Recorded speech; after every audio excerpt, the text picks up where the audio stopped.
good লাইফৰ নতুন এটি ভিডিঅ'লৈ মই ৰেখাই সকলোকে স্বাগতম জনাইছো প্ৰিয় দৰ্শক আজি লৈ আহিছো এটা কাহিনী যোৰহাটৰ এটি ল'ৰাৰ কাহিনী এটি ডেকা ল'ৰাৰ কাহিনী মোৰ সৈতে তেওঁ আছে তেওঁৰ নাম হৈছে দীপাংকৰ শইকীয়াক অনুষ্ঠানটিলৈ স্বাগতম জনাইছো দীপাংকৰ আৰু হয় এখেতক আপোনাকো ধন্যবাদ জনাইছো মোক নিমন্ত্ৰণ কৰি অনাৰ বাবে এইটো পৰ্যায়ত গতিকে আপোনাক বহুত বেছি ধন্যবাদ জনাইছো দীপাংকৰৰ সৈতে কথা পতাৰ আগতে তেখেতৰ বিষয়ে দুটামান কথা ক'বলৈ বিচাৰিছো এক্সেছ বাৰ্ছ শুনিছে চাগে ইতিমধ্যে বহুতো সাকসেস ষ্টৰী শুনিছে আপোনালোকে এক্সেছ বাৰ্ছৰ সৈতে জড়িত বহুতো কাহিনী শুনিছে বিষয় শুনিছে বা কি হয় ইতিমধ্যে আপোনালোকে জানে সেই বিষয়ে আপোনালোকক অৱগত কৰোৱাৰ কোনো প্ৰয়োজনে নাই কিন্তু আজিৰ কাহিনীটো অকনমান এক্সেছ বাৰৰ সৈতে জড়িত যদিও অকনমান পৃথক দীপাংকৰ আক্ৰান্ত হৈছিলে ব্লাড কেঞ্চাৰত আৰু লগতে থ্ৰোট কেঞ্চাৰৰ সৈতে তাৰ পিছত এগৰাকী ব্যক্তি যি এক্সেছ বাৰৰ ওপৰত বা আন যিকোনো অকেল সায়েন্সৰ ওপৰত কোনো বিশ্বাস নাছিলে তেওঁ আৰু তাৰ পৰা কিদৰে এক্সেছ বাৰ্ছৰ এজন মেন্টৰ হ'ল আৰু এক্সেছ বাৰ্ছৰ সেশন লৈ তেখেতে কিদৰে ইমান দুৰাৰোগ্য ৰোগৰ পৰা তেওঁ এতিয়া সমূলি এতিয়া সুস্থ আৰু এই পৰ্যায় কেনেকৈ পালে সেই বিষয়ে অকনমান জানিবলৈ চেষ্টা কৰিম আহকচোন তেওঁৰ সৈতে কথা পাতো দীপাংকৰ পুনৰবাৰ স্বাগতম জনাইছো আৰু লগতে দীপাংকৰে কেৱল এক্সেছ বাৰ্ছে নহয় তেওঁ এক্সেছ মেন্টৰ হয় তাৰ লগতে তেওঁ ৰেকি হিলাৰ হয় তাৰ লগতে এঞ্জেল হিলিং কৰে আৰু তাৰ লগতে টেৰো ৰিডিং কৰে গতিকে বহুকেইটা গুণৰ অধিকাৰী বহুকেইটা বিষয়ত পাৰ্গত তেখেত আৰু দীপাংকৰ প্ৰথমতে জাৰ্নিটো আৰম্ভ কৰিছো বেক টু 2019 দীপাংকৰৰ জীৱনত এক্সেছ বাৰ শব্দটোৰ সৈতে দীপাংকৰ জড়িত হৈছিলে মানে দীপাংকৰে শুনিবলৈ পাইছিলে তাৰ পিছত দীপাংকৰে সেই শব্দটোক ৰিয়েক্ট কৰিলে কিদৰে এই বস্তুবিলাকৰ একো কাম নাই হয় মই তেতিয়া কৈছো এটা কথা কৈছিলো যে কিনো ব্ৰেইনত টাচ কৰি দিয়ে এইবোৰ কাম নহব চাগে কিন্তু সৰ্বশেষত এনেকুৱা পৰ্যায় গ'ল যে যিটোৱে মোক জীৱন দান দিলে আমি সেই বিষয়ে আহিম কিন্তু সেই 2019ৰ ঘটনাটোৰ পিছত দীপাংকৰৰ জীৱনত এনে এটা ঘটনা ঘটিলে যে সেই ঘটনাটোৱে আজি দীপাংকৰক এক্সেছ বাৰ বা ইমান কেইটা বিষয়ৰ সৈতে জড়িত এজন ব্যক্তি কৰি উঠিলে এতিয়া আমি বেক টু 2024-23 লে যাব লাগিব য'ত তোমাৰ ব্লাড কেঞ্চাৰটোৰ লগতে থ্ৰোট কেঞ্চাৰটো ধৰা পৰিছিলে এতিয়া তাৰ পৰা আৰম্ভ কৰিছো কিদৰে তোমাৰ জাৰ্নিটো আৰম্ভ হ'ল দীপাংকৰ এক্সেছ বাৰ্ছৰ কথা মই প্ৰথমতে কৈছো যে 2019 চনৰ মই এজন বন্ধু অতি প্ৰিয় বন্ধু এজনে মোক কৈছিলে আৰু তেওঁ এক্সেছ বাৰ্ছৰ প্ৰেক্টিচনাৰ হয় আৰু তেওঁ মাক দেউতাকক সেশন দি থাকে আৰু তেতিয়া মই দিয়াৰ পাছত এটা কথা কয় যে ইমান ভাল লাগে তেতিয়া মই এটা কথা কওঁ কিনো আৰু এইবোৰ বস্তু দি থাকে মই মানে একদম মানে সহ্য কৰিব পৰা নাই যে মই মানে সহ্য মানে কি আৰু আপোনাৰ যে মই মানি ল'ব পৰা নাই কাৰণ যে কিবা এটা ভাল হ'ব তাৰপিছত গ'ল 2019 পৰা যেতিয়া 2024 বা 23ৰ শেষৰ ফালে যেতিয়া মোৰ এটা ডাঙৰ অসুখত মই আক্ৰান্ত হলো অসুখটো প্ৰথম হওঁতে মোক কৈছিলে যে এক্সেছ বাৰ্ছৰ সেশন ল'ব লাগিব সেইটো কেতিয়াৰ কথা সেইটো 2023ৰ শেষৰ ফালে মোৰ অসুখটো ষ্টাৰ্ট হৈছিলে প্ৰথমতে থ্ৰোট কেঞ্চাৰটো হয় গুৱাহাটীত মোৰ ধৰা পৰিছিলে কোনটো ষ্টেজত আছিল সেইটো আপোনাৰ 1ত আছিলে ফাৰ্ষ্ট ষ্টেজত আছিলে আৰু তাৰ পাছত তেতিয়া মোক প্ৰথম অৱস্থাতে কৈছিলে যে এক্সেছ বাৰ সেশন ল'ব লাগিব কিন্তু মই এটা কথা মোৰ লগৰজনে কৈছিলে মোৰ বন্ধু হয় তেওঁ কৈছিলে কিন্তু মই এটা কথা ডাইৰেক্ট কৈছিলো যে কাৰণ এইটো অসুখত চিকিৎসা কৰিলে মানুহ নেবাচে গতিকে এক্সেছ বাৰ্ছৰ কথা নাহে প্ৰশ্নই নাহে গতিকে এটা কথা ভাবিব লাগিব যে ভাল চিকিৎসা ক'ত হয় ঠিক সেইদৰে আমি ভাল চিকিৎসাৰ কাৰণে ৰেডি হলো আমি মুম্বাই গলো মুম্বাইত চিকিৎসা কৰোতে যিহেতু গুৱাহাটীৰ পৰা মুম্বাই যিটো যাত্ৰা মোৰ থ্ৰোট কেঞ্চাৰ ধৰাৰ পৰা এসপ্তাহ হৈছে তাৰ পাছত মই মুম্বাই গৈছো সেই মুম্বাই জাৰ্নি এসপ্তাহ পিছত মোৰ ব্লাডত পাছ হৈ গৈছিলে যেতিয়া মুম্বাইত গৈ গম পালো যে মোৰ ব্লাডত হৈ গ'ল তেতিয়া মোৰ চবতকে এটাই বেয়া লাগিছে জীৱনত মই একো কৰিব নোৱাৰিলো এক নম্বৰ কথা কাৰণ মই পঢ়ি শুনি ডাঙৰ হৈছো বয়স কিমান তোমাৰ বয়স আপোনাৰ 25 মান হৈছে আৰু কিন্তু মই তেতিয়া ভাবিছো যে মই জীৱনত একোৱে কৰিব নোৱাৰিলো কিন্তু মানুহটো মই খুব পজিটিভ এটা কথা ভাবিছিলো যে মই ভাল হ'ব লাগিব তাৰ বিকল্প ৰাস্তা কি আছে মই ডক্টৰক এটা প্ৰশ্ন কৰিছো যে আপোনালোকে মোক চিকিৎসা কৰি যাওক কিন্তু ইমান ভাল ডক্টৰ এটা কথাই কৈছিলে যে ইয়াতে এই অসুখটো ভাল হোৱা চান্স খুব কম থাকে 100 জনৰ ভিতৰত 90 জন ঢুকাই যায় 10 জন বাচে যিটো ব্লাড কেঞ্চাৰ যিটো ভাগ থাকে 200 কেইটা প্ৰজাতিৰ ভিতৰত মোৰটো অতি ভয়ংকৰ আৰু যিটোত ভাল হোৱা চান্স খুব কম থাকে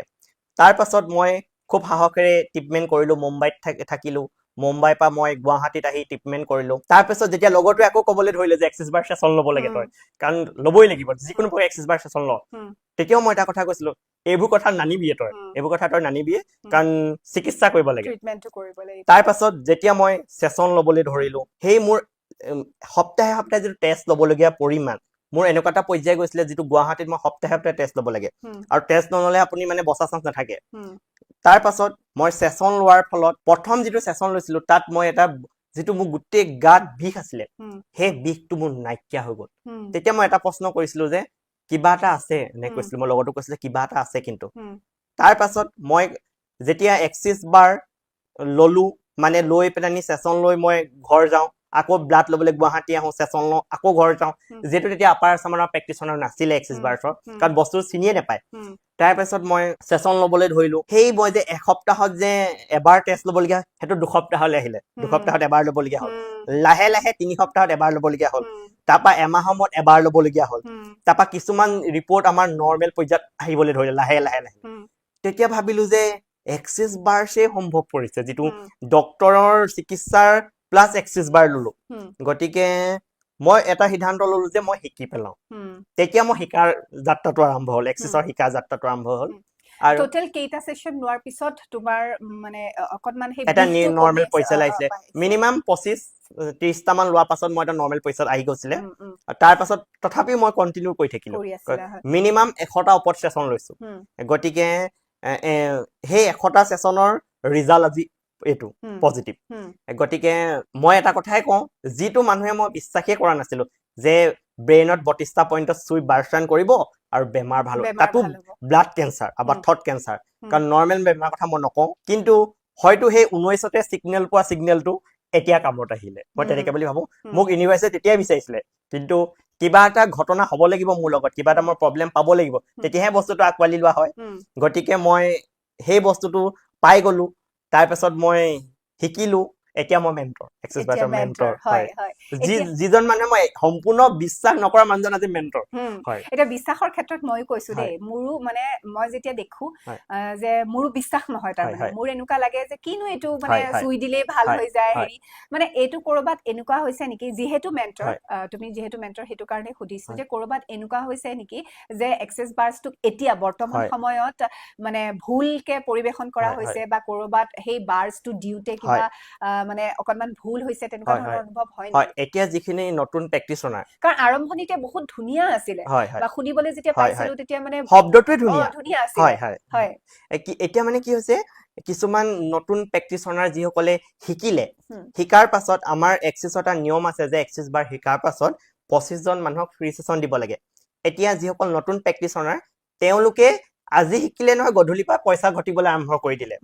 সেই পইচা ঘটিবলৈ যে তেওঁ মনোবৃত্তিটো যে ব্ৰেইনত আহি গ'ল গতিকে তেওঁ কোনো কাৰণতে সফল নহয় কাৰণ তেওঁ মন মগজু বা বডি তেওঁৰ লগত কানেক্ট হ'ব পৰা নাই তেওঁ নিজে কিমান পজিটিভ প্ৰথম প্ৰশ্ন এইটো আহিব কাৰণ নিজে যেতিয়া পজিটিভ নহয় তেতিয়া কোনো কাৰণতে এটা সেশন ভাল হ'ব বুলি মোৰ মনে নকয় কাৰণ মানুহজন পজিটিভ হ'বই লাগিব আৰু এটা কথা বিশেষকে আজি মোৰ সেশন দিবলৈ ইচ্ছা নাই কিন্তু পইচা কথা ভাবি মই সেশন দিছো তেতিয়াও ৰিজাল্ট নাহে কাৰণ মই সেশন ৰান কৰি আছো বাৰ্চান কৰি আছো কিন্তু মোৰ মন আছে মুম্বাই কলকাতাত দিল্লীত ক'বাত আছে কিন্তু তেনেকে বাৰ্চান নহ'ব কাৰণ মই বাৰে বাৰে এটা কথা কওঁ হয় এতিয়া বহুতে আমাক প্ৰশ্ন কৰে যে এইটো বিজনেছ লাইনত গুচি গৈছে কিন্তু সেই নতুন প্ৰেক্টিচনাৰসকলে যিসকলে এই কামটো কৰিবলৈ ধৰিছে তেতিয়া পাই এক্সিছৰ এই গতিটোত আমি শুনিবলৈ পাইছো কিন্তু এইটো আমাৰ কাৰণে বহুত দুৰ্ভাগ্যৰ বিষয় এটা ইমান এটা ভাল মডেলিটি আকোৱালি ল'ব লাগে কাৰণ আজি নিজে মোৰ উদাহৰণ এটা মই নিজে ভাল হৈছো আৰু বিশেষকে বহুতক ভাল কৰিছো গতিকে এটা ভাল মডেলিটি বেয়া দিশলৈ নিলে আমাৰ ভাল নালাগে গতিকে মই অনুৰোধ জনাম যে তেওঁলোকে প্ৰেক্টিচ কৰক বাৰে বাৰে কম যে 25টা এটা আমাৰ সীমাহে কিন্তু তাতকে বেছি প্ৰেক্টিচ কৰিব লাগে তাৰ পাছত তেওঁ যদি ভাবে নহয় মই চেম্বাৰ খোলো নহয় মই সেশন দিবলৈ ইচ্ছা তেতিয়া পাৰে কিন্তু প্ৰথম অৱস্থাত 25 জনক প্ৰেক্টিচ কৰিবই লাগিব হয় এতিয়া বস্তুটো এনেকুৱা হয় যে এইটো এটা মডেলিটিৰ কথা যিটো ক'লা যে এইটো এটা সেশন দিয়া বুলি কয় বা এটা পজিটিভ তোমাৰ মাজত যিখিনি পজিটিভ আছে তুমি সেই সন্মুখৰ ব্যক্তিজনক তুমি সেই পজিটিভিটিটো পাস কৰি আছা এতিয়া কথাটো হ'ল তুমি যিহেতু মেন্টৰ তো তুমি নিজকে পজিটিভ কৰি ৰাখিবৰ কাৰণে তোমাৰ ডেইলি ৰুটিনটো কি হয় তুমি কি কৰা বা মেন্টৰ হিচাপে কি গুণৰ অধিকাৰী হ'ব লাগে এইখিনিতে কওঁ যে আমাৰ যিহেতু ৰাতিপুৱা খুব ব্ৰহ্ম মুহূৰ্ত বুলি এটা মুহূৰ্ত থাকে সেই মুহূৰ্তত যেতিয়া আমি মেডিটেশ্যন কৰো কাৰণ নিজে পজিটিভ হ'বলৈ প্ৰথমতে মেডিটেশ্যন কৰিবই লাগিব মাষ্ট বি তাৰ পাছত আমাৰ যিটো ৰেকি 7 চক্ৰ হওক 12 পইণ্ট হওক 24 পইণ্ট হওক এইসমূহ হিলিং কৰাৰ পাছতহে আমি এক্সিছ বাৰ্ছৰ সেশন দিবলৈ মানে এক্টিভ হওঁ কাৰণ নিজে পজিটিভ হৈ লওঁ কাৰণ আজি নিজে যেতিয়া পজিটিভ ন নিজৰ গাত যেতিয়া নিগেটিভ অৰাই ভৰি থাকিব তেতিয়া আমি এজন মানুহক কেনেকে চেচন দিম সেশন দিব নোৱাৰো কাৰণ আমাৰ থট প্ৰচেছ যদি নিগেটিভ থাকে কাৰণ সেইটো ৰিজাল্ট নাহিব গতিকে আমি নিজে হিল হোৱাটো বহুত প্ৰয়োজন নিজে পজিটিভ হোৱাটো বহুত বেছি প্ৰয়োজন তাৰ পাছতহে আমি বেলেগক হিল কৰিব পাৰিম হয় গতিকে তোমাৰ ৰুটিনটো থাকি গ'ল নহয় হয় তোমাৰ ৰুটিনটো কি কৰা তাৰ তুমি পাছত কি কৰা মই প্ৰথমতে শুই উঠি মই প্ৰথমতে নিজক গুড এফাৰ্মেশ্যন দিওঁ গুড এফাৰ্মেশ্যন কেইটামান দিওঁ যেনে I am happy I am successful I am wonderful এনেকে বুলি কৈ মই 10টামান গুড এফাৰ্মেশ্যন দিওঁ তাৰ পাছত মই মেডিটেশ্যন কৰোঁ তাৰ পাছত মই হিল কৰোঁ 7 চক্ৰ হওক আমাৰ যিটো বডিত 7টা চক্ৰ থাকে সেই 7টা চক্ৰ মই হিল কৰোঁ তাৰ পাছত মই গা পা ধুই মই ভগৱানক প্ৰাৰ্থনা কৰি দিনটোক আৰম্ভণি কৰোঁ আৰু বিশেষকৈ মই ঘৰখন হিল কৰোঁ ঘৰখন পজিটিভ হৈ থাকিবৰ কাৰণে মই হিল কৰোঁ তাৰ পাছত মোৰ নেক্সট পৰ্যায়ৰ মানে দিনটোৰ পাছৰ পৰ্যায়ৰ কামখিনি ষ্টাৰ্ট হয় কিন্তু ৰাতিপুৱা মুহূৰ্তত আৰু এটা কথা কৈ দিওঁ ব্ৰহ্ম মুহূৰ্তত মেডিটেশ্যন কৰা বা ব্ৰহ্ম মুহূৰ্তত আপুনি কিবা এটা মেনিফেষ্ট কৰা 100% ৰিজাল্ট পাব খুব সুন্দৰ ৰিজাল্ট পাব আপুনি কিন্তু আপুনি ৰাতিপুৱা মুহূৰ্তত যদি আপুনি কিবা এটা ভাবে তো আপোনাৰ সেই ৰিজাল্টটো পাবলৈ সহজ হয় কাৰণ ব্ৰহ্ম মুহূৰ্তত গোটেই পৰিৱেশটো পজিটিভ হৈ থাকে সেইটো খুব সুন্দৰ কথা ক'লা আৰু মেডিটেশ্যনত বা মেনিফেষ্টেশ্যনত সেইখিনি যাদু থাকে বা সেইখিনি শক্তি থাকে যাৰ কাৰণে গোটেই ইউনিভাৰ্চেও কয় নহয় ইউনিভাৰ্চেও তথাস্তু বুলি কৈ দিয়ে ইউনিভাৰ্চেও গোটেইখিনি উইশ আমাৰ ফুলফিল কৰি দিয়ে এতিয়া তুমি এষাৰ কথা ক'লা যে আমাৰ 7 চক্ৰাছ থাকে হিল মানে গোটেইখিনি খোল খাই যায় বা নিজকে হিল কৰাটো খুব প্ৰয়োজন এতিয়া নিজকে হিল কৰিবলৈ কি কি কৰিব পাৰো হয় আমি নিজকে হিল কৰিবলৈ যেতিয়া আমি 7 চক্ৰ আমাৰ যেনেকৈ হাৰ্ট চক্ৰ থাকে কাউন্ট চক্ৰ থাকে যদি আমি হাৰ্ট চক্ৰ আমাৰ আনবেলেন্স হয় তেতিয়া আমাৰ ৰিলেশ্যনশ্বিপৰ ক্ষেত্ৰত বহুত প্ৰব্লেম দেখা যায় গতিকে আমি হাৰ্ট চক্ৰটো হিল কৰাটো বহুত বেছি প্ৰয়োজন আমাৰ কাউন্ট চক্ৰটো আমাৰ হিল এই কাৰণে হ'ব লাগিব কাৰণ আমাৰ ব্ৰেইনটো ঠাণ্ডা হৈ থাকিব আমাৰ ব্ৰেইনৰ নিগেটিভিটিখিনি আঁতৰিব লাগিব যিটো আমাৰ কাউন্ট চক্ৰই সহায় কৰিব গতিকে ঠিক তেনেদৰে গোটেইকেইটা পইণ্ট যেতিয়া আমাৰ হিল হৈ থাকিব তেতিয়া আমাৰ ব্লকবোৰ খোল খাই যাব সেই 7 চক্ৰ হিল হোৱাটো বহুত জৰুৰী আৰু এইখিনিতে তুমি কৈছিলা যে মানি ব্লকেজ বিলাক সকলোকে টকা পইচা লাগে বৰ্তমান সময়ত আৰু সঁচাকৈ খুবেই প্ৰয়োজনীয় বস্তু কাৰণ 99% প্ৰব্লেম তোমাৰ যদি হাতত পইচা থাকে 99% প্ৰব্লেমে হৈ নাথাকে আৰু বাকী 1%ৰ যেতিয়া 99% সমস্যাই নাথাকিব 1% সমস্যাক লৈ পেলাই ইমান বেছি মাথা ঘমাবলগীয়া নহয় এতিয়া কথাটো হয় এক্সেছ বাৰে বহুত সময়ত শুনিছো যে এক্সেছ বাৰে হেনো মানি ব্লকেজটো খুলি দিয়ে গতিকে সেই বিষয়ত কি ক'ব এইডোখৰতে কওঁ যে আমাৰ যিটো এক্সেছ বাৰ্ছৰ 32টা পইণ্ট থাকে তাৰে এটা পইণ্ট আছে মানি কণ্ট্ৰল ক্ৰিয়েটিভিটি এটা পইণ্ট থাকে সেই পইণ্টটোত বাৰ্ছ ৰান কৰাৰ ফলত এজন ব্যক্তি তেওঁ যদি আজি কিবা ব্যৱসায় বাণিজ্য কৰি আছে হয়তো ক'ৰবাত মানি ফচি আছে ব্লক হৈ আছে সেই ৰাস্তাটো অপেন আপ হয় কিন্তু ইয়াতে এটা কথা কৈ দিওঁ আমি বহুতৰ প্ৰশ্ন পাওঁ আমালৈ ফোন আহে যে আমি এক্সেছ বাৰ ছেছন ল'লো তাৰপিছত আমাৰ এখন হাতলৈ পইচা অহা নাই কিন্তু এইটো সম্পূৰ্ণ এটা ভুল ধাৰণা কাৰণ আমি ছেছন লোৱাৰ পাছত যেতিয়া আমি কৰ্ম কৰিম সেই কৰ্ম পথটো সুচল হ'ব মই বাৰে বাৰে ক'ম যে আমি কৰ্ম অবিহনে আপোনাৰ পইচা নাহে কাৰণ আজি মই এক্সেছ বাৰ ছেছন দিছো তাৰ মই এটা কৰ্ম কৰিছো তাৰ বিনিময়ত মই কিবা এটা লাভ কৰিছো ঠিক সেইদৰে আপুনিও কৰ্ম কৰিব লাগিব কিন্তু সেই কৰ্ম কৰিবলৈ যোৱা বাটটো যেতিয়া আপোনাৰ যেতিয়া বন্ধ হৈ থাকিব এক্সেছ বাৰ্ছে অপেন কৰি দিয়ে হয় গতিকে কৰ্ম কৰিলেহে আচলতে এক্সেছ বাৰ্ছেও আপোনাক হেল্প কৰিব বা আপোনাৰ পথত অহা নিগেটিভিটিখিনি আঁতৰাই দিব নহয় জানো এতিয়া পুনৰ আহিছো তোমাৰ যিটো ৰোগত তুমি আক্ৰান্ত হৈ আছিলা এতিয়া সেইটো কোনটো ষ্টেজ পাইছা এতিয়া বৰ্তমান মোৰ সম্পূৰ্ণ সুস্থ মোৰ নৰ্মেল হৈ গৈছে কিন্তু যিহেতু এটা ইমান ডাঙৰ বেমাৰৰ পৰা উদ্ধাৰ হৈছো গতিকে আমাৰ যিটো মাহে মাহে চেকআপ থাকে যিটো ব্লাডত হোৱা বস্তু কাৰণ ডক্টৰে কোৱা মতে প্ৰায় 1.5 বছৰমান আৰু চিকিৎসা কৰিব লাগিব আৰু সেইমতে মই চিকিৎসা বৰ্তমান কৰি আছো মাহে মাহে টেষ্ট কৰি আছো গতিকে বাকী একো অসুবিধা নাই বৰ্তমান সুস্থই কিন্তু এটা কথা কওঁ যে ইয়াতে বাৰে বাৰে কিছুমান মানুহে ফোন কৰে যে মোৰ দেউতাৰ কেঞ্চাৰ হৈ আছে গতিকে এক্সেছ বাৰ্ছটো দিলে ভাল হ'ব নেকি মই এটা কথা কওঁ যে এক্সেছ বাৰ ছেছন লওক প্লাছ ট্ৰিটমেণ্ট কৰক তেতিয়া মানে আৰোগ্য সোনকালে হ'ব ট্ৰিটমেণ্টটো আটাইতকৈ প্ৰয়োজনীয় হৈছে ট্ৰিটমেণ্টটো তাৰ পিছত এইখিনি এক্সেছ বাকিখিনি এক্সেছ বাৰ্ছ আমি বিকল্প হিচাপে এক্সেছ বাৰ্ছটো ল'ব পাৰো আৰু আচলতে কি হয় এইটো যদি থুলমূলকে ক'বলৈ যাওঁ মই যিমান দূৰ বুজি পাইছো এইটো আচলতে এটা তোমাক পজিটিভ থটটোকে ই পাছ কৰে তাৰ মানে এক্সেছ বাৰ্ছে কাৰণ ট্ৰিটমেণ্টখিনি লোৱাৰ পিছতো বহুত সময়ত আমাৰ মানে যিহেতু আমাৰ মন মগজু এনেকুৱা ধৰণৰ বেমাৰ যেতিয়া শুনা যায় কাৰোবাৰ যাৰে নহওক কিয় অকনমান মানে মন মগজুত সেইটোৱে ক্ৰিয়া কৰে নিগেটিভ ক্ৰিয়াই বেছিকে কৰে গতিকে সেই বস্তুখিনিক অতৰাবৰ কাৰণে বাৰ্ছখিনি ল'ব পাৰে বাৰ্ছে আপোনাক পজিটিভিটি দিব দুইটা বস্তু কৰি থাকক পেৰেলেলি কৰি থাকক পজিটিভিটি ৰাখক নিশ্চয় ভাল হ'ব আৰোগ্য হয় কিন্তু ইয়াতে এটা কথা কৈছো মোৰ যেতিয়া অসুখ হৈছিলে কিছুমান মানুহে ইয়াতে নিগেটিভ কথা কৈছিলে যে ইমান ডাঙৰ ভাল হ'ব জানো সেই যে নিগেটিভ থটটো দিলে সেই নিগেটিভ থটটোৱে হয়তো মোক কোনোবা এটা ক্ষেত্ৰত অকণমান বাধা দিছিলে গতিকে আমি যিকোনো ক্ষেত্ৰত আজি যাৰে যি নহওক আমি পজিটিভ ক'বলৈ ভাল হ'ব পজিটিভলি কৰোঁ তেতিয়া মানে ভাল হ'ব কিন্তু নিগেটিভ ক'লে আমাৰ বডিত এটা বা মাইণ্ড ছেটত এটা নিগেটিভ থট আহি যায় আৰু যিটো কাৰণে আৰু যিহেতু কেঞ্চাৰ নিচিনা বেমাৰ হওঁতে মানুহ এনেও দুৰ্বল নিচিনা হৈ যায় কাৰণ ভাবোতে দুৰ্বল হৈ যায় যে কেঞ্চাৰ বেমাৰ ভাল হ'ব জানো কিন্তু এই মুহূৰ্তত যদি আপুনি ছাপোৰ্ট পাই যায় ঘৰৰ মানুহৰ ছাপোৰ্ট পাই যায় বা নিজে পজিটিভ থাকে আপুনি আৰোগ্য হ'বই হ'ব 100% মই ক'ব পাৰো কিন্তু ইয়াত নিগেটিভ কোনো কথা নাহে পজিটিভ নিগেটিভ থট মুঠতে আনিবই নালাগে এনি টাইম পজিটিভ হৈ থাকক ভাল হ'ব ভাল হ'ব ভাল হ'ব বুলি চিন্তা কৰিলে ইউনিভাৰ্সেও ভালে কৰি দিয়ে আচলতে আমি যি কৈ থাকো সেইটোৱে আমাৰ লগত বেক হৈ পেলাই আহে গতিকে যি কওঁ আমি সেয়াই আমাৰ লগত হয় ভাল ক'লে ভাল হ'ব বেয়া ক'লে বেয়া হ'ব বঢ়িয়া লাগিলে দীপাংকৰ কথাখিনি শুনি আৰু জানি বহুত ভাল লাগিলে আজি ময়ো বহুত বস্তু শিকিলো ইমান ধুনীয়াকে তুমি এটা ইমান ডাঙৰ জটিল ৰোগত আক্ৰান্ত হৈ ইমান সুন্দৰকৈ তুমি এই সময়খিনি খুব প্ৰত্যাহ্বানমূলক আছিলে সময়খিনি খুব সুন্দৰকৈ তুমি পাৰ কৰি আহিলা আৰু এতিয়া তুমি সুস্থ জীৱন এটা লৈ আহিছা গতিকে তাৰ কাৰণে শুভেচ্ছা থাকিলে আগন্তুক সময়খিনিত ভালদৰে ট্ৰিটমেণ্টখিনিও চলি থাকক আৰু লগতে তুমি যিটো মহান কাম এটা কৰি আছা যে তুমি তোমাৰ লগতে আন বহুতো লোকক তুমি সেই বাৰ্ছ ছেছন দি আছা বা মেণ্টৰ হিচাপে কাম কৰি আছা শুভেচ্ছা থাকিলে আগলৈ আৰু আমাৰ দৰ্শকসকলেও যদি কিবা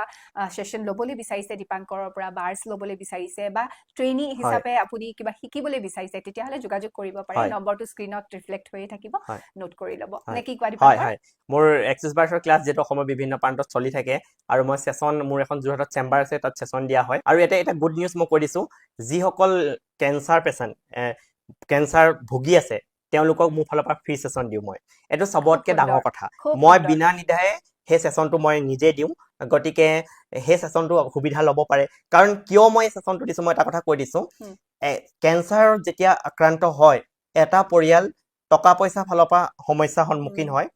আৰু যিহেতু চিকিৎসা চলি থাকে প্লাছ এক্সেছ বাৰ ল'বলৈ অলপ সমস্যা আহিব পাৰে কিন্তু আমি যদি সেই মুহূৰ্তত সহায় হাতখন হিচাপে এক্সেছ বাৰ ছেছন ৰান কৰোঁ গতিকে তাতকৈ আৰু ভাল কাম একো হ'ব নোৱাৰে বুলি মোৰ মনে কয় গতিকে মই এইটো বিনা নিদায়ে এক্সেছ বাৰ্ছৰ ছেছন মই কেঞ্চাৰ পেচেণ্টৰ কাৰণে অপেন ৰাখিছোঁ মই ফ্ৰীকৈ দিওঁ গতিকে যিসকলে বিচাৰে ল'ব পাৰে মোৰ লগত যোগাযোগ কৰি কাৰণ ভাল হ'ব লাগে মই এটা কথাই বিচাৰোঁ যে চবৰে ভাল হওক চবৰে ভাল হওক আৰু এনে ক্ষেত্ৰত য'ত বহুতো সময়ত বহুতো লোকৰ মুখৰ পৰা শুনো যে এক্সেছ বাৰ্ছৰ ফিজ বহুত হাই হয় বহুতে ছেছন ল'ব নোৱাৰে তেনে ক্ষেত্ৰত এনেধৰণৰ ৰোগত আক্ৰান্ত হৈ থকা ব্যক্তিসকলৰ বাবে খুব সুন্দৰ পদক্ষেপ দীপাংকৰ আৰু বহুত আগবাঢ়ি যোৱা আৰু আমাৰ শুভেচ্ছা থাকিলে গুড লাইফৰ সমূহ পৰিয়ালৰ তৰফৰ পৰা আগবাঢ়ি যোৱা আৰু তোমাক আমি পুনৰ লগ পাম আমি আজি এক্সেছ বাৰ্ছৰ বিষয়ে কথা পাতিলো আমি ৰেকিৰ বিষয়ে কথা পাতিবলৈ আছে টেৰ' কাৰ্ড ৰিডিঙৰ বিষয়ে কথা পাতিবলৈ আছে তাৰ লগতে এঞ্জেল হিলিং খুব সুন্দৰ এটা বিষয় আৰু এই এঞ্জেল নম্বৰ বিলাকে কিদৰে কাম কৰে সম্পূৰ্ণ বিষয়টো লৈ পেলাই আমি বহুতো এপিছড আগন্তুক সময়ত এনেদৰে ৰেকৰ্ড কৰি যাম কথা পাতি যাম আৰু দৰ্শকসকল অনুষ্ঠানটি চাই যদি ভাল পাইছে তেতিয়াহ'লে সঁহাৰি জনাবলৈ নাপাহৰিবচোন কমেণ্ট কৰিব ভাল লাগিলে শ্বেয়াৰ কৰি দিব আৰু যদি কেনেবাকৈ এতিয়ালৈকে ছাবস্ক্ৰাইব কৰা নাই তেতিয়াহ'লে অনুষ্ঠানটো যদি চাই ভাল পাইছে তেতিয়াহ'লে সঁহাৰি হিচাপে ছাবস্ক্ৰাইব কৰি দিব পাৰে পিছে আজিলৈ দীপাংকৰ তোমাৰ ওচৰৰ পৰা বিদায় লৈছো লগতে আমাৰ সমূহ দৰ্শকসকলৰ ওচৰৰ পৰা আমি দুয়োগৰাকীয়ে বিদায় লৈছো নে কি কোৱা হয় ভালে কুশলে থাকিব ধন্যবাদ